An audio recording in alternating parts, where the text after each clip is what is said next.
All right, hello, and this is a talk about unit conversions, and we're going to talk about unit conversions that include, this is references, kilo, and then the base unit, and milli, micro, and nano.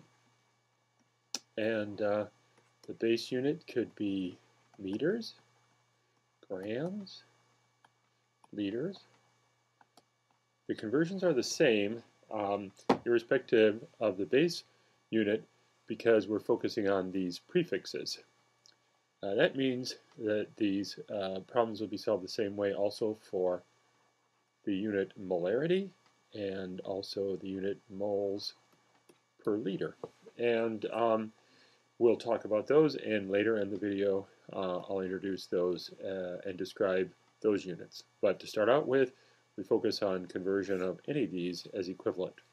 And it goes like this. A kilo is 1,000. Milli is 1,000th. Micro is a millionth, or 10 to the minus 6th. And a nano is a billionth, or 10 to the minus 9th. So big unit and small, smaller, smallest. And to start out with, just to talk about this, these represent sort of placeholder positions in numbers. So if we write numbers out like this, or that's the decimal point, each of these is responsible for 3 place positions.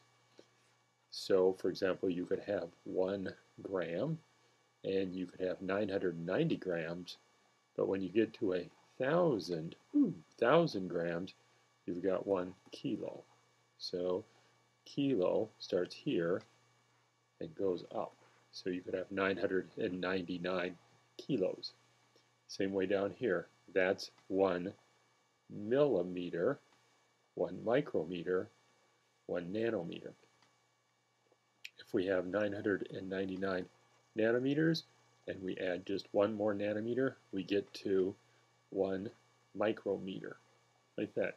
And so it's good to keep track of this because sometimes unit conversions can be double-checked with this, and it's nice to have a double check when you're working with unfamiliar units. And so, for example, one of the questions might be, how many micrometers are there in 10 millimeters? And if you just go to this and write down 10 millimeters, that would be like this. And how many micrometers are there? And the answer is there are 10,000 micrometers. See that? And that's all we're doing here in these conversion problems, is we're converting from one unit to another, and we're really just sliding along this scale. How many millimeters in a kilometer? The answer is, well, there's a kilometer, and there is the millimeter, so there are 1,000,000 kilometers in 1 millimeter, like that. And so it's nice to have that as a double check. Now I'm going to represent this conversion in the form of a math equation. And students have often learned this before in a variety of different ways. There are going to be 4 numbers represented, and in some classes you would have learned those 4 numbers like in an equation that looks like that. Another time you might have learned them in a math class where the equation starts out looking like that. And for us, we're going to start out with the equation. They're equal equations. It's just for how the numbers have been solved. We're going to start out with an equation and use an equation that looks like that. So you might have learned to cross multiply and divide or other methods. We're going to talk about this idea right here. And in this simple equation, we use the A is what you have, and D is what you want. And then B and C are a fraction or a ratio we create. to make the conversion. And in making the conversion, we're going to multiply a by a number equal to 1, because a number times 1 times a equals a. So we can add this, create this, and as long as we make a number 1 here, that will be a fair multiplication problem to solve. And our equation is going to be 1, and it's going to be same as 1 over 1, a fraction, 1 over 1. And so B over C has to be equivalent, like that. And what we're going to do is we'll put different units on the top and bottom of this fraction, and then different numbers in to represent the relationship where B equals C. So in 1 millimeter, there are 1,000 micrometers, for example. And this relationship between micrometers and millimeters is something that we're going to learn. And because that's where we have to put energy in, is we have to put energy into creating this fraction so that it's equivalent, okay? And so these are what the questions look like. How many liters in 12 milliliters, like that. So what do we have? The first part is 12 milliliters of this. We're going to multiply it by a fraction that equals how many liters, like that. And so the units we're working with are milliliters and liters, and they're going to go into this fraction. So we put those in first. We're going to put milliliters on the bottom, because when we solve this, we'll multiply milliliters over milliliters, and those will cancel, and we'll get rid of that unit. Then on the top, we're going to put liters, because that's what we want to get to. So now we have this fraction of milliliters over liters. We can usually go to a conversion table to find the relationship. The conversion table often represents the liters, or meters, or grams, or moles per liter, it's any unit. And then it will say, well, for a milliliter, like that, for the milli prefix, it is 1/1000th, or 10 to the minus third, because a milliliter is a really small fraction of a liter. So this is a really small number, showing that that a milliliter is just a small part of a liter. Working with small numbers is harder to think about, and so since we can choose what numbers to put into this fraction, I start out and I say for the big unit, whatever it is, the bigger unit, I'll just say, what if I had one of the big unit? If I had one of the big unit, I'd have lots of the small unit, because there are lots and lots of small units. How many are there? There are 1,000. There are 1,000 milliliters in 1 liter. And I've created this fraction B over C, where the B over C is equal. They're equivalent, because in 1 liter there are 1,000 milliliters, and that's our goal. And we can just multiply through this math, so we get 12 times 1 divided by 1,000, so we get 0.012 liters in 1 milliliter, like that. We can do this, go back to this number like this. And we'd say, oh, well, just to double check this, if we had 12 milliliters, how many liters would we have? We would have 0.012 liters, like that. And then another thing to say about this fraction is that in this relationship, these numbers are directly proportional to this, and this one is inversely proportional. And it's another way to think about what's going on here. As either of these numbers increased, this number would increase. As this number increases, this number would decrease. Here's another kind of problem to solve, and it could be how many,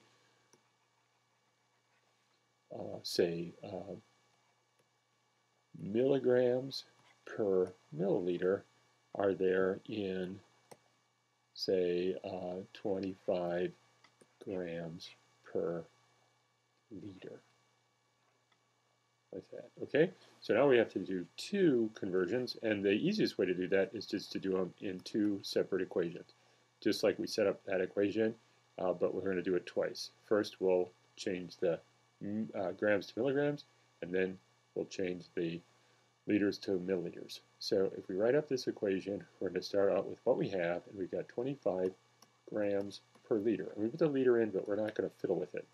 Then our fraction, and then how many milligrams. And for now, we have to leave this as liter because we're going to mess with it. And to get rid of grams and change to milligrams, we put grams on the bottom. So those will cancel when we do our math. And then we put milligrams on the top. When we multiply through, we'll get milligrams per liter. And now we got to put in numbers.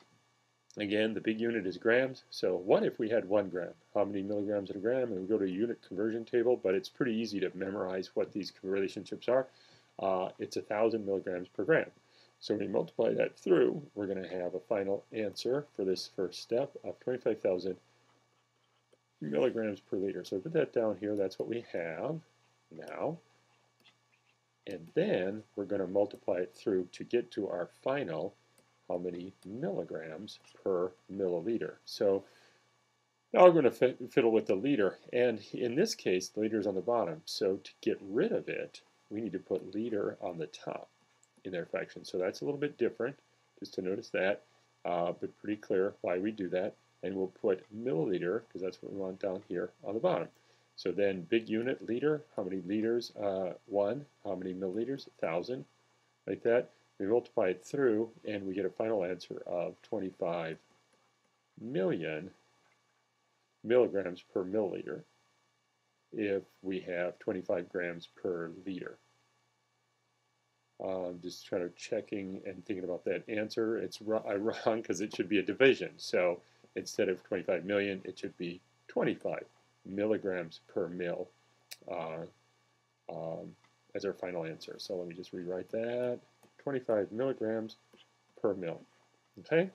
So there can be conversions like that. Then here's the next kind of conversion, and it goes like this. How many, say, micrograms in 22 milligrams?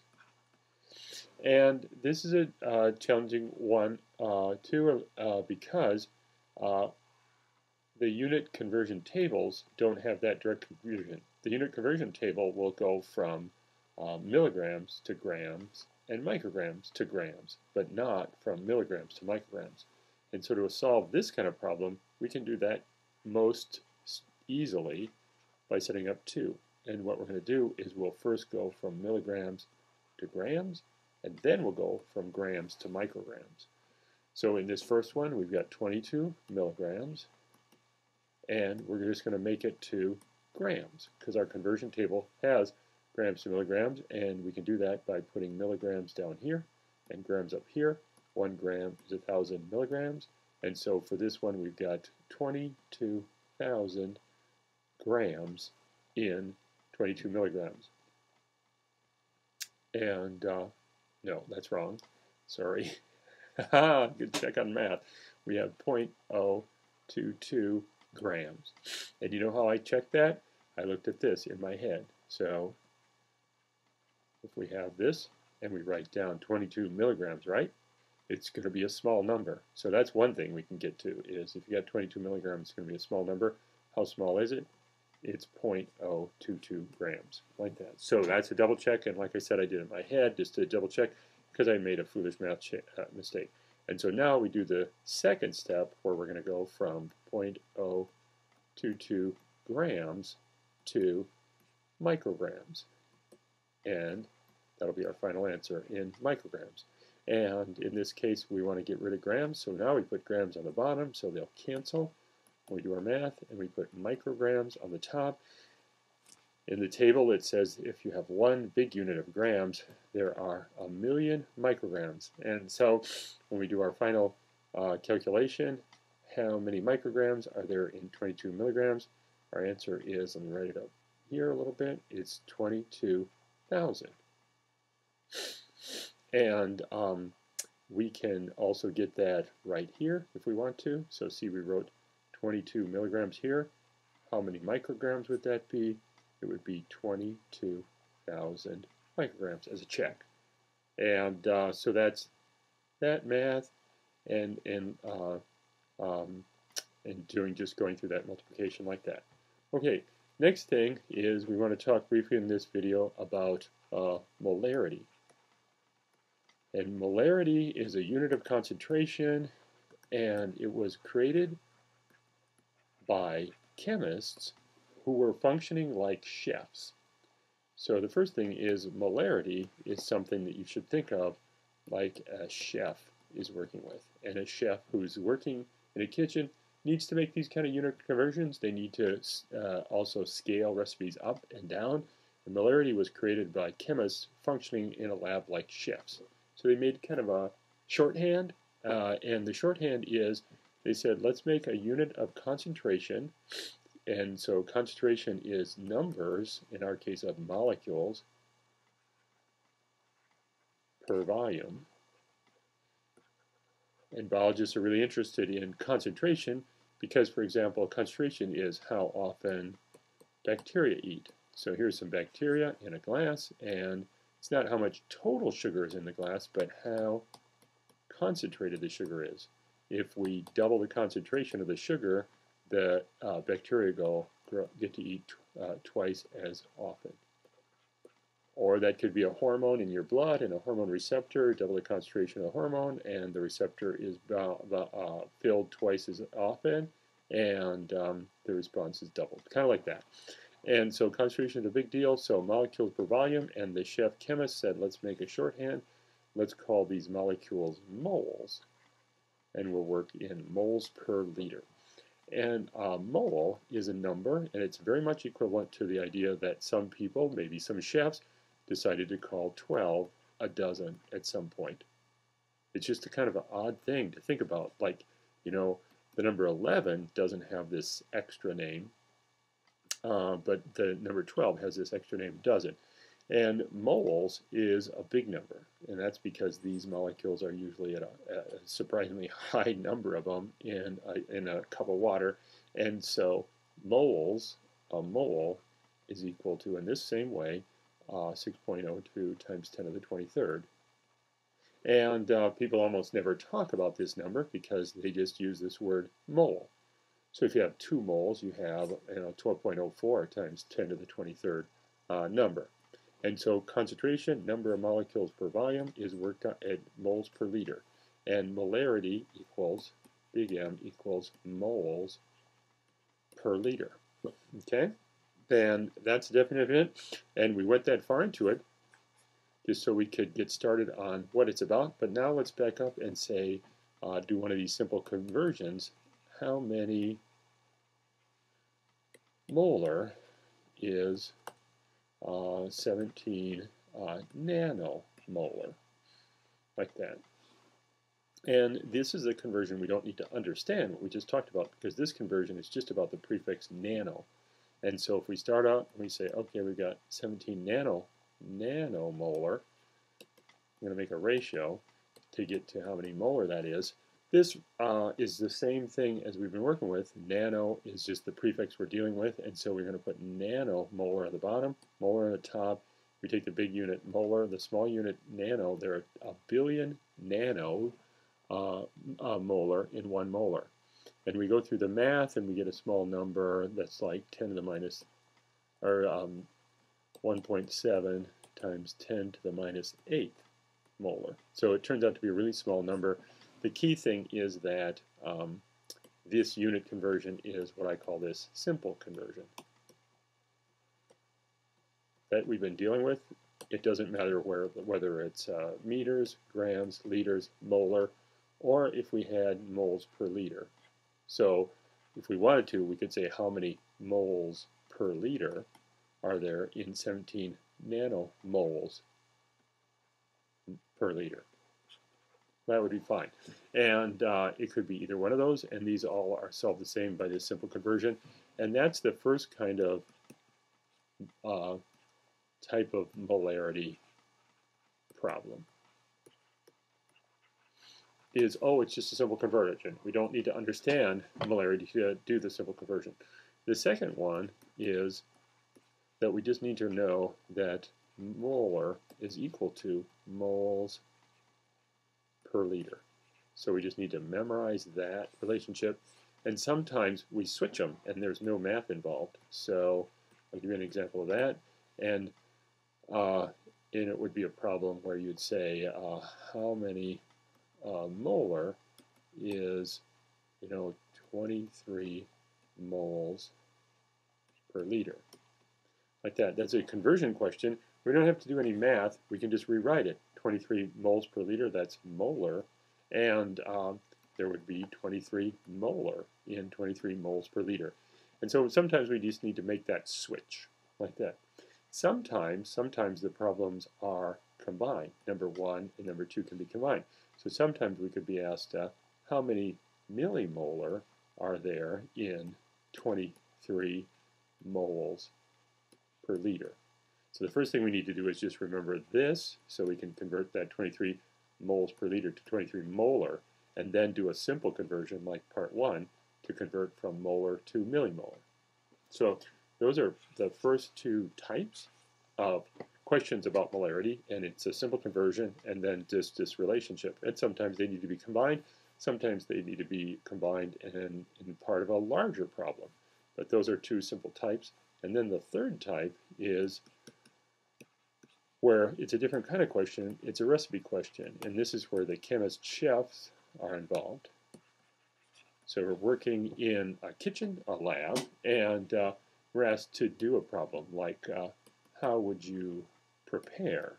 So it's a recipe question, just like how would you prepare a Caesar salad? How would you prepare a say a 2 molar solution of glucose? And so that's his third type of question, and it's a recipe question, and this is where these people decided they wanted to work with molarity, like that. And so the answer is, well, you'd need to get 2 moles and then dissolve that up into a volume of 1 liter. And so then the question is, how many moles are there? And you can't count them because the number is, the size of the molecule is really small. And so there's a simple relationship here for this part 3, and that is that 1 mole of any molecule is equal to its molecular weight, which is often abbreviated molecular weight, MW, in grams.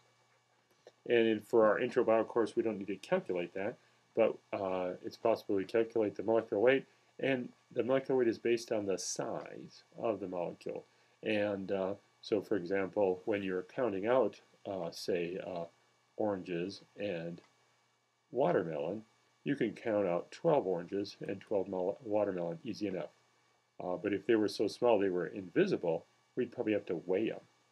And then you'd say to get a dozen, comparable to a mole, to get a dozen of these, you'd have to weigh out less of this than oranges. So in that sense, the orange's sort of unit weight is smaller than the watermelon's unit weight. And that's what's going on here, is that for big molecules, we need to weigh out more grams to get the same number as small molecules, like that. So that's what this is all about, is it's weighing out things that are different mass and are invisible. And so if it said, how would you prepare a 2 molar solution of glucose? First you'd say, well, I would dissolve 2 moles in 1 liter. And then somebody would say, well, how would you actually do that? And you would say, well, I need to know the molecular weight of the glucose. And so if that's given in the problem, molecular weight of glucose equals 180, then you would say, okay, so if the molecular weight is 180, then 1 mole is 180 grams. So 2 moles would be 2 times 180 grams, or 360 grams. So how would you prepare a 2 molar solution of glucose, molecular weight of 180? I would weigh out 360 grams, because that's 2 moles, and I would dissolve it up to 1 liter. And that's a 2 molar solution of glucose. Then the next thing to say about this problem is, because molarity is equal to moles per liter, like that, whenever, for any problem, I make a 1 molar solution or 1 mole per liter on paper, and then scale up or down. So let's look at this problem. Let's say it said, how would you prepare 100 milliliters of a 3 molar solution of glucose? Okay, so that's what it's asking us to do. It's a certain volume, a certain concentration. And what I say is, I'm going to make a 1 liter, 1 molar solution. Because to make a 1 molar solution of 1 liter, I would just weigh out the molecular weight in grams, which is 180. So 180 grams for glucose, and I would dissolve it up to 1 liter. So on paper, I say I'm going to make a 1 molar solution. I'll weigh out 180 grams and dissolve it up to 1 liter. And so the first step is to make this on paper, and it just depends on the size of the molecule, how much we'd weigh out. And we're given the molecular weight like that. So, you know, for some other substance, like say table salt, NaCl, the molecular weight is 58. So how would I make a 1 molar solution, 1 liter of sodium chloride? I weigh out 58 grams and dissolve it up into 1 liter. I always do that on paper, and then I scale up or down. So see this? I'm saying for this answer, for this question, I would say, okay, to start out, I make a 1 molar, 1 liter solution. I dissolve 180 grams up into 1 liter. And then I say, oh, oops, you want 3 molar. So I'm just going to take 3 times 180, and that's about 540. And so now I say, I would weigh out 540 grams and dissolve it up to 1 liter, and that would equal 3 molar. And then I say, okay, you don't want me to make a whole liter. This is 100 milliliters. And then I can do a simple conversion from liter to milliliter to get that final answer. And just to say it quickly and be done with this video, 100 milliliters is 1/10 of a liter.